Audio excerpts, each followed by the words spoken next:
বহুতকে দেখা যায় ট্ৰেডমিলৰ পৰা নামাৰ পাছত এটা মূৰ ঘূৰণি নিচিনা অনুভৱ হয়। ইয়াৰ কাৰণটো কি?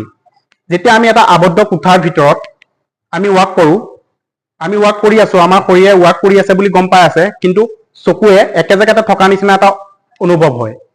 তাৰ ফলত আমাৰ মূৰ ঘূৰণি হ'ব পাৰে।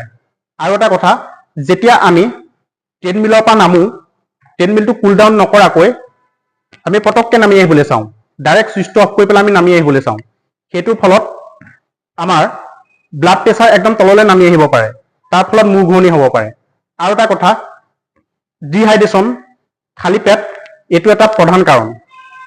ডিহাইড্ৰেশ্যন কেতিয়াও হ'ব নালাগে, কেতিয়াও খালী পেটত এক্সাৰচাইজ কৰিব নালাগে।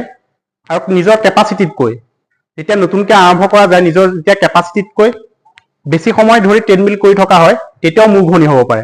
আৰু এটা কথা, আমি যেতিয়া ট্ৰেডমিল কৰি থাকোঁ, তেতিয়া আমি সদায় সন্মুখৰ ছবিত, সন্মুখৰ ৱালখনত আমি লক্ষ্য কৰি যাব লাগে। আমি যেতিয়া তললৈ এনেদৰে চাই পেলাই খোজ কাঢ়োঁ, হঠাৎ যেতিয়া ষ্টপ কৰি আমি নামি আহিবলৈ চাওঁ, তেতিয়া হয়তো আমাৰ মূৰ ঘূৰণি হ'ব পাৰে।